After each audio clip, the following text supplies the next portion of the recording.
तेजस ने किया 8 लाख का स्कैम, क्रेडिट कार्ड वालों ने पीटा असली सच जान रेणुका हुई शॉक्ड। जी हां दोस्तों, सीरियल उड़ने की आशा के अपकमिक ट्रैक में आने वाला है बड़ा ट्विस्ट, जहां तेजस एक बार फिर बड़े मुसीबत में पड़ने वाला है।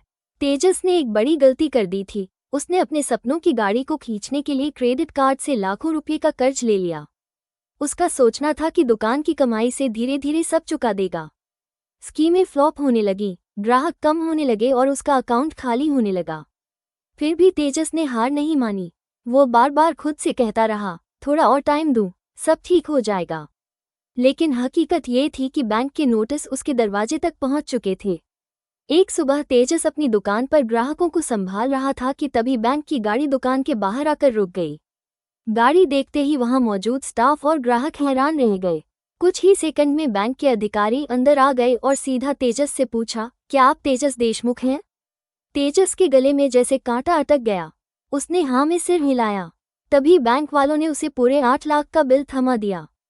उन्होंने सख्ती से कहा, आपने हमसे लोन लिया था, लेकिन अब तक एक भी किस्त नहीं चुकाई। अगर कल तक पैसे नहीं मिले तो मजबूरन हमें आपका शोरूम सील करना पड़ेगा। ये सुनकर पूरे स्टाफ और ग्राहकों के बीच हलचल मच गई। तेजस घबराकर बोला, मुझे थोड़ा टाइम दीजिए, मैं पैसे लौटा दूंगा। लेकिन बैंक अधिकारी बिना कुछ सुने वापस लौट गए। उसके बाद से तेजस के लिए एक एक पल भारी हो गया। बैंक वालों के फोन लगातार बजते रहे, लेकिन तेजस हर बार मोबाइल बंद कर देता। अकेले में बैठकर बड़बड़ाता, मैं कहाँ से दूं पैसे? मेरे तो और भी नुकसान हो गए। अकाउंट तो पहले ही खाली है। उसकी परेशानी वहीं खत्म नहीं हुई। दुकान से लौटते वक्त अचानक बैंक के रिकवरी एजेंटों ने बीच सड़क पर उसे रोक लिया। वे गुस्से में बोले, तुम हमारा फोन क्यों नहीं उठा रहे? 8 लाख क्रेडिट कार्ड से उठाए और अब चुकाना नहीं चाहते? हमें तुरंत पैसे चाहिए। तेजस ने हाथ जोड़कर कहा, मुझे थोड़ा और टाइम दीजिए, मैं लौटा दूंगा। लेकिन एजेंट ने गुस्से में उसे जोर से धक्का दे दिया। तेजस सड़क पर गिर पड़ा और उसके सर में चोट लग गई। तभी उसी रास्ते से सचिन गुजर रहा था। उसने देखा कि कुछ लोग तेजस को परेशान कर रहे हैं। सचिन तुरंत गाड़ी रोककर वहां पहुंचा और रिकवरी एजेंटों से भिड़ गया। उसने तेजस को बचाया और उन एजेंटों को चेतावनी दी। जाते जाते उनमें से एक एजेंट बोला, आज तो तू बच गया, लेकिन याद रखना अगर पैसे नहीं लौटाए तो अगली बार और बुरा होगा। ये सुनकर सचिन दंग रह गया। उसने तुरंत तेजस को गाड़ी में बैठाया और घर ले आया। घर पहुंचते ही सचिन ने पूरी सच्चाई देशमुख परिवार के सामने रख दी। सभी हैरान रह गए। रोशनी गुस्से में बोली, 8 लाख का लोन? तेजस, तुमने इतना बड़ा कर्ज कैसे ले लिया और अब तक वापस क्यों नहीं किया? तेजस की आंखों में आंसू भर आए। उसने हाथ जोड़कर कहा, मेरे पास पैसे ही नहीं हैं, मैं कहां से दूं? अकाउंट पूरी तरह खाली हो चुका है। रोशनी ने झुंझलाकर कहा, कंपनी के अकाउंट में तो 2 लाख थे, वो क्यों नहीं दिए? बाकी हम अरेंज कर लेते। तेजस ने टूटी आवाज में कहा, वो 2 लाख भी स्कैम हो गए। किसी ने मुझे धोखा दे दिया। अकाउंट पूरी तरह खाली है। ये सुनते ही रेणुका और परिवार के बाकी लोग हिल गए। तभी फोन बजा। बैंक से कॉल था। फोन पर बैंक अधिकारी ने साफ कहा, अगर कल तक पूरे 8 लाख नहीं दिए तो हमें आपके शोरूम पर ताला लगाना पड़ेगा। तेजस के पैरों तले जमीन खिसक गई। उसका सपना, उसकी मेहनत और उसका बिजनेस सब कुछ दांव पर लग गया। तभी उसके शोरूम का स्टाफ भी घर पहुंच गया और सैलरी मांगने लगा। पहले से ही तनाव में डूबा तेजस स्टाफ के सवालों से और टूट गया। वो बार बार सोच रहा था कि आखिर करे तो क्या करे। रेणुका ने आंसू भरी आंखों से कहा, तेजस, तुम बार बार गलत फैसले क्यों लेते हो? हर बार पूरा परिवार तुम्हारे पीछे खड़ा होता है, लेकिन तुम हमें सच क्यों नहीं बताते? तेजस चुप रहा। उसका सिर झुका हुआ था। सचिन ने गुस्से में कहा, भाई, अब वक्त आ गया है कि तुम अपनी जिम्मेदारी खुद संभालो। हर बार किसी के सहारे कब तक चलते रहोगे? घर का माहौल भारी हो चुका था। सभी एक दूसरे की ओर देख रहे थे। तभी अचानक तेजस को एक और फोन आया। इस बार कॉल बैंक से नहीं बल्कि किसी अनजान नंबर से था। फोन उठाते ही आवाज आई, तेजस, तूने जो स्कैम किया है वो हमें सब पता है। अगर हमें हिस्सा नहीं मिला तो तेरे खिलाफ पुलिस में कंप्लेंट कर देंगे। तेजस के होश उड़ गए। उसका चेहरा पीला पड़ गया। उसने जल्दी से कॉल काट दिया। अब तो उसे समझ ही नहीं आ रहा था कि कौन सा सच सामने आएगा और कौन सा राज छिपा रहेगा। रात को तेजस अकेले में वो खुद से कह रहा था, मैंने सब बर्बाद कर दिया। अगर यह सच सामने आया तो मेरी इज्जत, मेरा बिजनेस सब खत्म हो जाएगा। लेकिन तभी उसके मन में एक ख्याल आया। उसने तय किया कि चाहे कुछ भी हो जाए वो इस मुसीबत से बाहर निकलेगा। रेणुका आंसुओं में डूब गई। उसने कहा, सचिन, तुम हमेशा सबके लिए बलिदान देते हो, लेकिन तेजस को भी अब अपनी गलतियों का एहसास होना चाहिए। इस बीच कहानी में एक और बड़ा ट्विस्ट आने वाला था। जिस स्कैम की धमकी फोन पर आई थी वो असल में तेजस का ही किया हुआ था। पैसे की कमी पूरी करने के लिए उसने एक और गैरकानूनी रास्ता अपनाया था।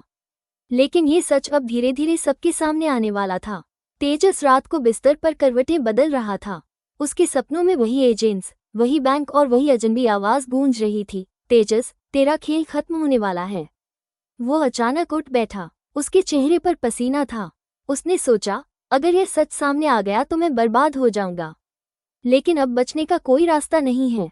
लेकिन सवाल अब भी वही था, क्या तेजस अपने शोरूम को बचा पाएगा?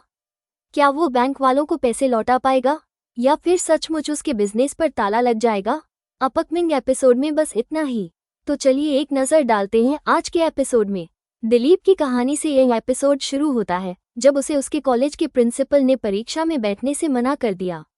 ये खबर सुनकर दिलीप घर लौटता है और पूरे घटनाक्रम को बताते हुए भावुक होकर रो पड़ता है। सायली और सचिन उसे समझाते हैं और आश्वासन देते हैं कि वे इस समस्या का समाधान जरूर निकालेंगे। फिर भी दिलीप परीक्षा में अनुपस्थित रहने के नतीजों को लेकर काफी चिंतित रहता है। कुछ समय बाद सायली और सचिन कॉलेज पहुंचते हैं और प्रिंसिपल से मिलने का प्रयास करते हैं। कॉलेज का शैक्षिकी वातावरण देखकर सचिन और सायली दोनों काफी प्रभावित होते हैं, क्योंकि सचिन को कभी कॉलेज में पढ़ने का अवसर नहीं मिला था। वे महसूस करते हैं कि अगर उनका भी कॉलेज जीवन कुछ वैसा ही होता तो उनका जीवन शायद और बेहतर होता। हालांकि सायली को खुशी होती है कि उसके भाई बहन अच्छी पढ़ाई कर रहे हैं और अपने सपनों को पूरा करने के लिए मेहनत कर रहे हैं। सचिन दिलीप की चिंता करता है क्योंकि वो शिक्षा के महत्व को समझने में अभी भी कठिनाई महसूस करता है। सायली सचिन से कहती है कि वे दिलीप के भविष्य की चिंता करें, क्योंकि वो अपने गलत रास्ते से बाहर निकलने की कोशिश कर रहा है। इसी बीच आकाश, रिया और नीतू कार में यात्रा कर रहे होते हैं। रास्ते में पुलिस उनकी कार को रोकती है और बताती है कि वे ट्रिपल क्यों चला रहे हैं।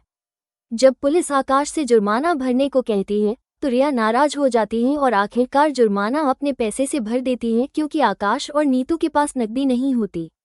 नीतू बाद में पुलिस के एक अधिकारी की बाइक पर लिफ्ट लेकर जाती है, जो आकाश और रिया दोनों के लिए आश्चर्यजनक होता है।